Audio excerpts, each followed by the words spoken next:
মহাসপ্তমীর সকালে নবপত্রিকা বা কলাবউ স্নান করানোর রীতি প্রচলিত রয়েছে। মহাসপ্তমীতে দুর্গাপুজোর ঘট স্থাপন করা হয়। কেন নবপত্রিকাকে গণেশের বউ বলা হয় আর কেন সকালে নবপত্রিকাকে স্নান করা হয় সপ্তমীর দিন, জানেন কি? নবপত্রিকা এই রাজ্যের দুর্গাপুজোর একটি গুরুত্বপূর্ণ অঙ্গ। এর অর্থ ৯টি গাছের পাতা। তবে বাস্তবে নবপত্রিকা ৯টি পাতা নয়, ৯টি উদ্ভিদ। এগুলি হলো কদলী বা রম্ভা, কচু, হরিদ্রা, জয়ন্তী, বিল্ব, দারিম্ব, অশোক, মান এবং ধান। পাতাসহ একটি কলা গাছের সঙ্গে বাকি ৮টি শিকড় এবং পাতাসহ উদ্ভিদ একসঙ্গে করে একজোড়া বেলসহ শ্বেত অপরাজিতার লতা দিয়ে বেঁধে লাল পাড় সাদা শাড়ি জড়িয়ে ঘোমটা দেওয়া বধূর মতন আকার দেওয়া হয়। তারপর তাতে সিঁদুর দিয়ে সপরিবারে দুর্গা ঠাকুরের ডান দিকে গণেশের পাশে দাঁড় করিয়ে পুজো করা হয়। প্রচলিত ভাষায় এর নাম নবপত্রিকা বা কলাবউ। শাস্ত্র অনুসারে নবপত্রিকার ৯টি উদ্ভিদ দেবী দুর্গার ৯টি বিশেষ রূপের প্রতিনিধিত্ব করে। এই ৯টি দেবী হলেন ক্রমান্বয়ে ব্রহ্মাণী, কালিকা, উমা, কার্তিকী, শিবা, রক্তদন্তিকা, শোক রহিতা, চামুণ্ডা এবং লক্ষ্মী। এই ৯ দেবীকে একত্রে নবপত্রিকাবাসিনী নবদুর্গা নামে নবপত্রিকা নবদুর্গাই নম মন্ত্রে পুজো করা হয়। সপ্তমীর দিন সকালে নবপত্রিকাকে কাছের কোনো নদী বা জলাশয়ে নিয়ে যাওয়া হয়। পুরোহিত নিজেই কাঁধে করে নবপত্রিকা নিয়ে যান। তার পেছনে ঢাকিরা যান ঢাক বাজাতে বাজাতে। মহিলারা শঙ্খ এবং উলুধ্বনি করতে যান। শাস্ত্রবিধি মেনে স্নান করানোর পরে নবপত্রিকাকে একটি নতুন লাল পাড় সাদা শাড়ি পরানো হয়।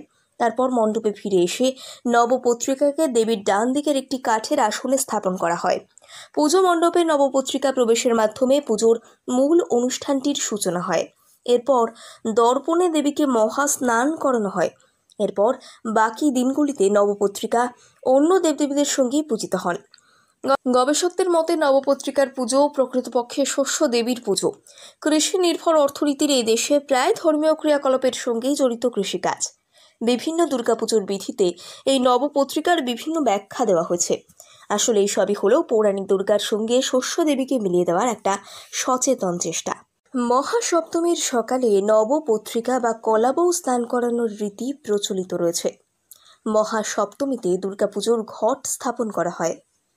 কেন নবপত্রিকাকে গণেশের বউ বলা হয় আর কেন সকালে নবপত্রিকাকে স্নান করা হয় সপ্তমীর দিন, জানেন কি? নবপত্রিকা এই রাজ্যের দুর্গাপুজোর একটি গুরুত্বপূর্ণ অঙ্গ। এর অর্থ ৯টি গাছের পাতা।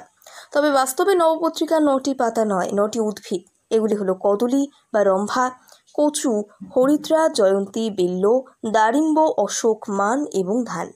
পাতাসহ একটি কলা গাছের সঙ্গে বাকি ৮টি শিকড় এবং পাতাসহ উদ্ভিদ একসঙ্গে করে একজোড়া বেলসহ শ্বেত অপরাজিতার লতা দিয়ে বেঁধে লাল পাড় সাদা শাড়ি জড়িয়ে ঘোমটা দেওয়া বধূর মতন আকার দেওয়া হয়। তারপর তাতে সিঁদুর দিয়ে সপরিবারে দুর্গা ঠাকুরের ডান দিকে গণেশের পাশে দাঁড় করিয়ে পুজো করা হয়। প্রচলিত ভাষায় এর নাম নবপত্রিকা বা কলাবউ। শাস্ত্র অনুসারে নবপত্রিকার ৯টি উদ্ভিদ দেবী দুর্গার ৯টি বিশেষ রূপের প্রতিনিধিত্ব করে। এই ৯টি দেবী হলেন ক্রমান্বয়ে ব্রহ্মাণী, কালিকা, উমা, কার্তিকী, শিবা, রক্তদন্তিকা, শোক রহিতা, চামুণ্ডা এবং লক্ষ্মী। এই ৯ দেবীকে একত্রে নবপত্রিকাবাসিনী নবদুর্গা নামে নবপত্রিকা নবদুর্গাই নম মন্ত্রে পুজো করা হয়। সপ্তমীর দিন সকালে নবপত্রিকাকে কাছের কোনো নদী বা জলাশয়ে নিয়ে যাওয়া হয়। পুরোহিত নিজেই কাঁধে করে নবপত্রিকা নিয়ে যান। তার পেছনে ঢাকিরা যান ঢাক বাজাতে বাজাতে। মহিলারা শঙ্খ এবং উলুধ্বনি করতে যান। শাস্ত্রবিধি মেনে স্নান করানোর পরে নবপত্রিকাকে একটি নতুন লাল পাড় সাদা শাড়ি পরানো হয়। তারপর মণ্ডপে ফিরে এসে নবপত্রিকাকে দেবীর ডান দিকের একটি কাঠের আসনে স্থাপন করা হয়। পুজো মণ্ডপে নবপত্রিকা প্রবেশের মাধ্যমে পুজোর মূল অনুষ্ঠানটির সূচনা হয়। এরপর দর্পণে দেবীকে মহা স্নান করানো হয়। এরপর বাকি দিনগুলিতে নবপত্রিকা অন্য দেবদেবীদের সঙ্গেই পূজিত হন। গবেষকদের মতে নবপত্রিকার পুজো প্রকৃতপক্ষে শস্য দেবীর পুজো। কৃষি নির্ভর অর্থনীতির এই দেশে প্রায় ধর্মীয় ক্রিয়াকলাপের সঙ্গেই জড়িত কৃষিকাজ। বিভিন্ন দুর্গাপুজোর বিধিতে এই নবপত্রিকার বিভিন্ন ব্যাখ্যা দেওয়া হয়েছে। আসলে এই সবই হলেও পৌরাণিক দুর্গার সঙ্গে শস্য দেবীকে মিলিয়ে দেওয়ার একটা সচেতন চেষ্টা।